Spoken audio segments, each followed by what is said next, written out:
So you may have heard people talking about something called Project 2025. This is a 900-page document put together by the Heritage Foundation, which is a conservative think tank based in Washington, D.C. It's a roadmap for the next conservative president. Democrats in North Carolina and around the country are sounding the alarm about some of its recommendations.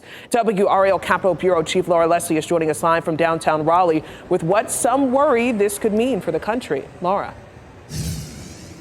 Lena, the plan does not say outright that it's intended for a potential second term for former President Donald Trump. And Trump has said more than once that he had nothing to do with it. But the massive document mentions Trump's name 312 times, and dozens of his current and former officials and advisors contributed to it. Democratic Party Chairwoman Anderson Clayton says Project 2025 would gut federal checks and balances to allow a massive consolidation of power in the Oval Office.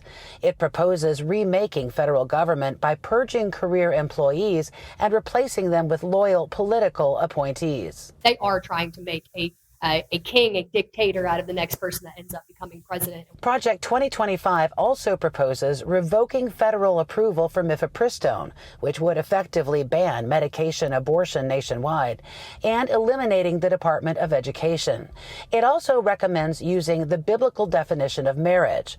Raleigh Mayor Pro Tem Jonathan Melton said that worries him and his husband Stephen. Donald Trump's second-term agenda includes delegitimizing marriages like mine.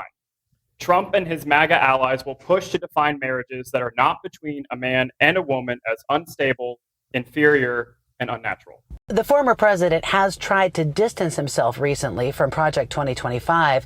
Trump said on social media last week he has no idea who is in charge of it and had nothing to do with it. But at a speech at the Heritage Foundation just 2 years ago, Trump thanked the project's leaders for helping him plan his next term. This is a great group, and they're going to lay the groundwork and detail plans for exactly what our movement will do and what your movement will do when the American people give us a colossal mandate to save America, and that's coming.